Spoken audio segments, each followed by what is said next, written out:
Bonjour, je suis Hakim Na'lam et je vous propose ma chronique du samedi 27 juillet 2024. Elle s'intitule Le trader raté qui pensait se payer l'Algérie en solde au Lidl d'Amiens.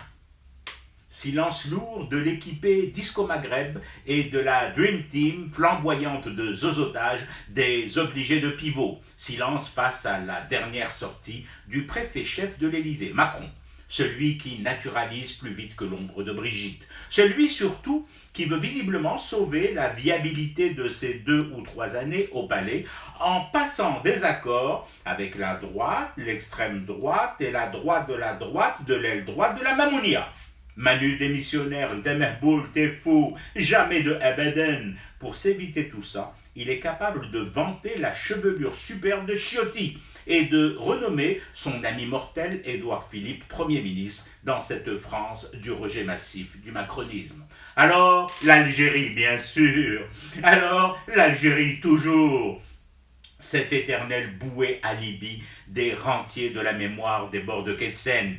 Terrible que le petit d'Amiens, l'espace d'un instant, au fond de sa petite personne de trader non abouti, son seul projet abouti aura été de poignarder Hollande dans son ventre mou et de crever les pneus de son scooter, ce garçon donc capricieux et vierge d'histoire, surtout d'histoire algérienne, puisse penser qu'il est possible de vendre l'Algérie pour assurer sa survie politique. Mais enfin, aux enchères des vanités, Manu se trompe sur la marchandise. Les rois, fils de rois et de chauffeurs et de majordomes, peuvent, eux, vendre des portions de royaume pour un vélo rouillé. Mais l'Algérie, tout ton abécédaire de trader pour les nuls ne t'aidera pas à comprendre ce pays. D'autres, avant toi, au même poste, ayant tout de même mieux rempli le fauteuil, le siège, parce que dotés de cette matière qui fait des présidents, pas les Judas de seconde classe, ne l'ont pas comprise l'Algérie.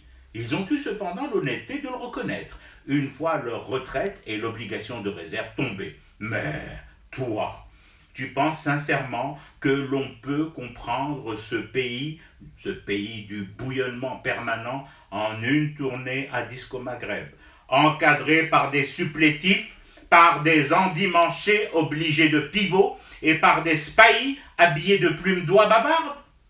À propos de plumes d'oie, tiens, justement, avec du recul, je trouve plus de personnalité à Joséphine Baker lorsqu'elle se dandinait sur les planches du théâtre des Champs-Élysées le 2 octobre 1925, tout en balançant ses plumes dans le nez de ceux qui la pensaient poule conquise. Mais ta cour, mon Dieu, cette cour, à qui tu vends aujourd'hui la possibilité de te refaire sur 2 ou 3 ans et de leur refiler une suite.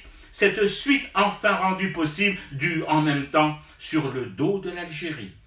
Grâce à cet accord à 3 ou à 4, va savoir où vont les préférences en matière de parties fines, moins fines ou carrément crades.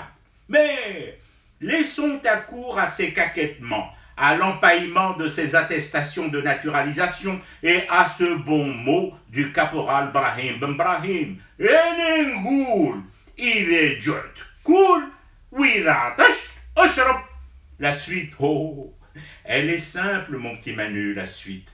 Elle a cette simplicité diabolique des complications horlogères algériennes. Une mécanique infernale qui voit un peuple de Rchen ne pas hésiter à fumer du thé pour rester éveillé en millions de sentinelles à ton cauchemar qui continue. C'était Hakim Na'lam, je vous retrouve demain pour une autre chronique et une autre façon de dire son amour à l'Algérie.